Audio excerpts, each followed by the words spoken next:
ಹಾಗಿದ್ರೆ ಈ ಒಂದು ಅಸ್ತಮಾ ಪ್ರಾಬ್ಲಮ್ ಬರೋದಕ್ಕೆ ಮೇನ್ ಆಗಿ ಏನ್ ರೀಸನ್ ಅಂತ ಅಂದ್ರೆ ಈಗಿನ ನಮ್ಮ ಲೈಫ್ ಸ್ಟೈಲ್ ಅಂತ ಹೇಳ್ತೀರಾ? ಸೊ ಅಂದ್ರೆ ಹಿಂದಿನ ದಿನಗಳಿಗೆ ನಾವು ಕಂಪೇರ್ ಮಾಡಿದ್ರೆ ಈಗಂತೂ ಜಾಸ್ತಿ ಜನರಲ್ಲಿ ಅದು ಕಾಣಿಸ್ಕೊಳ್ತಾ ಇದೆ. ಅಂಡ್ ಚಿಕ್ಕ ಮಕ್ಕಳಲ್ಲೂ ಕೂಡ ಈ ಒಂದು ಸಮಸ್ಯೆ ಬರ್ತಾ ಇದೆ. ಸೊ ಹೀಗಾಗಿ ಮುಖ್ಯವಾದಂತಹ ಕಾರಣ ಏನು ಅಂತ ನೋಡಿ. ಆವಾಗ ಒಂದು ಎರಡು ಕಾರಣ ಹೇಳಿದೆ, ಇಂಟ್ರೆನ್ಸಿಕ್ ಮತ್ತು ಎಕ್ಸ್ಟ್ರೆನ್ಸ್ ಫ್ಯಾಕ್ಟರ್ ಅಂತ. ಮತ್ತೆ ಹೇಳಬೇಕಾದ್ರೆ ಒಬ್ಬೊಬ್ಬರಿಗೆ ಜೆನೆಟಿಕಲಿ ಬರ್ಬೋದು. ಜೆನೆಟಿಕಲಿ ಅಂತ ಹೇಳಿದರೆ ಅವರ ತಂದೆ ತಾಯಿಗೆ, ಅವರ ಅಜ್ಜ ಅಜ್ಜಿಗೆ ಯಾರಿಗಾದರೂ ಇದ್ದಿದ್ರೆ, ಸೊ ಆ ಒಂದು DNA ಇವ್ರದಲ್ಲಿ ಇರ್ತದೆ. ಸೊ ಅವ್ರದ್ರಿಂದ ಬರ್ಬೋದು. ಜೆನೆಟಿಕಲಿ 70% ಪಾಸಿಬಿಲಿಟಿ ಇದೆ. ಓಕೆ. ಸೆಕೆಂಡು, ನಾವು ಮತ್ತೊಂದು ಹೇಳಿದೆ, repeated infection, repeated respiratory infection. ಒಬ್ಬೊಬ್ಬರಿಗೆ ನಿಮೋನಿಯಾ ಆಗಿದೆ, ಒಬ್ಬೊಬ್ಬರಿಗೆ ಲ್ಯಾರಿಂಜೈಟಿಸ್ ಆಗಿದೆ, ಒಬ್ಬೊಬ್ಬರಿಗೆ ಟಾನ್ಸಿಲ್ ರಿಪೀಟ್ ಬರ್ತಾ ಇದೆ. ಸೊ ಆ ಟಾನ್ಸಿಲಿನ ಒಂದು ಅಂಶಗಳು ಒಳಗಡೆ ಹೋದರೆ ಅದರಿಂದನೂ ಈ ಒಂದು ಅಸ್ತಮಾ ಸಮಸ್ಯೆ ಬರ್ಬೋದು. ಮತ್ತು ಪೊಲ್ಯೂಷನ್. ಈಗ ಒಬ್ಬೊಬ್ಬರು ಆಕ್ಯುಪೇಷನಲ್ ಪ್ರಾಬ್ಲಮ್ ಬರುತ್ತೆ ಒಬ್ಬರಿಗೆ. ಲೈಕ್ ಒಬ್ಬೊಬ್ಬರಿಗೆ ಕೆಮಿಕಲ್ ಫ್ಯಾಕ್ಟ್ರಿಯಲ್ಲಿ ವರ್ಕ್ ಮಾಡ್ತಾರೆ, ಸೊ ಲ್ಯಾಟಿಸ್ ಫ್ಯಾಕ್ಟ್ರಿಯಲ್ಲಿ ವರ್ಕ್ ಮಾಡ್ತಾರೆ. ಸೊ ಇದರಿಂದನೂ ಎಲರ್ಜಿಕ್ ಸಮಸ್ಯೆ ಬರ್ತದಮ್ಮ.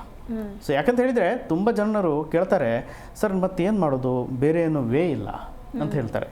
ಆದರೆ ಕೆಲಸ ಮಾಡುವ ಟೈಮಲ್ಲಿ ಆ ಕೆಲಸ ಮಾಡುವ ಜಾಗದಲ್ಲಿ ಸ್ವಲ್ಪ ಪ್ರಿಕಾಷನ್ಸನ್ನು ಫಾಲೋ ಮಾಡಬೇಕಷ್ಟೆ. ಈಗ ಕೆಲಸ ಮಾಡಲೇಬೇಕು, ಅನಿವಾರ್ಯತೆ, ಬಿಡಲಿಕ್ಕಿಲ್ಲ. ಆವಾಗ ನಾವಿಲ್ಲ ಏನು ಮಾಡಲಿಕ್ಕಿಲ್ಲ ಅಂತ ಹೇಳಿ ನಾವು ಇದು ಮಾಡ್ತಾ ಹೋದರೆ ದೇಹ ಸ್ಪಾಯ್ಲ್ ಆಗಿಬಿಡ್ತದೆ. ಆ ಸ್ಪಾಯ್ಲ್ ಜಾಸ್ತಿ ಆದರೆ ಮಾತ್ರ ಮತ್ತೆ ಡೆಫಿನೆಟ್ಲಿ ಅದು ಅಸ್ತಮಾ ಹೋಗ್ಬೋದು. ಗೊತ್ತಾಯ್ತಾ? ಸೊ ಅದೊಂದು ಕಾರಣ.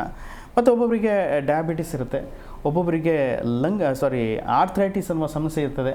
ಆರ್ಥ್ರೈಟಿಸಿಂದನೂ ದೇಹದಲ್ಲಿ ಸೋಂಕು ಜಾಸ್ತಿ ಆದ್ರೂ ಅದರಿಂದನೂ ಅಸ್ತಮಾ ಸಮಸ್ಯೆ ಬರ್ಬೋದು. ಹಾಂ, ಇದೆಲ್ಲ ಫ್ಯಾಕ್ಟರ್ಸು. ಮತ್ತು ಪೋಲನ್ ಗ್ರೈನ್ಸ್ ಅಂತ ಹೇಳ್ತಾರೆ. ಸೊ ಒಬ್ಬೊಬ್ಬರು ಇದು ಹೊಲದಲ್ಲಿ ಕೆಲಸ ಮಾಡ್ತಾರೆ, ಸೊ ಇದರಿಂದನೂ ಸಿಮೆಂಟ್ ವರ್ಕ್ ಮಾಡ್ತಾರೆ. ಸೊ ಕೆಮಿಕಲಿಂದನೂ ಅಸ್ತಮಾ ಬರುವ ಚಾನ್ಸಸ್ ಜಾಸ್ತಿ. ಸೊ ಅದಕ್ಕೋಸ್ಕರ ಯಾಕಂತ ಹೇಳಿದರೆ ನೋಡಿ, ನಾವು ಫಸ್ಟು ಪ್ರೀ ಡಿಸ್ಪೋಸಿಂಗ್ ಫ್ಯಾಕ್ಟರ್ಸ್ ಯಾವುದಿದೆ ಅಂತ ಅಬ್ಸರ್ವ್ ಮಾಡ್ಕೋಬೇಕು. ಯಾಕಂದ್ರೆ ಸುಮ್ಮನೆ ನಾವು ಮೆಡಿಸಿನ್ ಕೊಟ್ಟ ಅವಶ್ಯಕತೆ ಇಲ್ಲ. ಯಾಕಂತ ಹೇಳಿದರೆ ಮೆಡಿಸಿನ್ ಕೊಡ್ತಾರೆ, ಸಪ್ರೆಸ್ ಆಗುತ್ತೆ, ಪುನಃ ಒಂದು ವಾರ ಆರ್ 10 ಡೇಸ್ ನಂತರ ಮತ್ತೆ ಆ ಸೇಮ್ ಕಂಡೀಷನ್ ಬರ್ತದೆ ಲಕ್ಷಣ. ಆ ಸೇಮ್ ಕಂಡೀಷನ್ ಪದೇ ಬಂದರೆ, ರಿಪೀಟೆಡ್ ಆಫ್ ಟೆಂಡೆನ್ಸೀಸ್ ಇದ್ದರೆ, ಸೊ ಡೆಫಿನೆಟ್ಲಿ ಲಂಗ್ಸ್ ವೀಕ್ ಆಗ್ತದೆ. ಸೊ ಲಂಗ್ಸು ಇನ್ಸ್ಪೈರ್ ಮತ್ತು ಎಕ್ಸ್ಪೈರ್ ಮಾಡ್ಲಿಕ್ಕೆ ಕಷ್ಟ ಆಗುತ್ತೆ.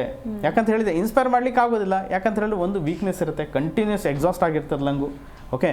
ಮತ್ತು ಮ್ಯೂಕಸ್ ಸೆಕ್ರಿಷನ್ ಜಾಸ್ತಿ ಇರ್ತದೆ ಥ್ರೋಟಲ್ಲಿ.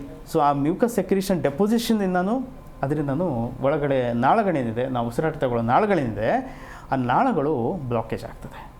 ಮತ್ತು ಲಂಗ್ಸಲ್ಲಿ ಚಿಕ್ಕ ಚಿಕ್ಕ ಗಾಳಿ ಚೀಲಗಳಿದೆ, ಅದಕ್ಕೆ ಹೇಳ್ತಾರೆ ಆಲ್ವಿಯೋಲಾಯ್ ಅಂತ ಹೇಳ್ತಾರೆ.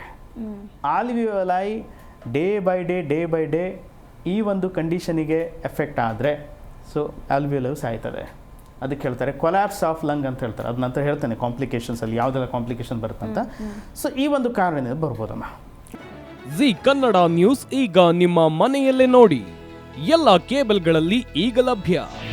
ನಿಮ್ಮ ನೆಚ್ಚಿನ ಜಿ ಕನ್ನಡ ನ್ಯೂಸ್ ಈಗ ಸನ್ ಡೈರೆಕ್ಟ್ ನಲ್ಲಿ number 292, Tata play number 1664, Jio TV number 1334, NXT digital number 30, in cable number 30, city networks 51, U digital number 162, GTPL number 17, Rockline telecommunications number 42, Shri Basaveshwara cable number 168, rural cable network 60, Vinayaka digital 57, Abhishek cable 821, city channel 53, Siddeshwara cable network 57, V4 digital Infotech 628, Surya digital networks 53, Gajanan digital number 836, Malnad Infotech private limited number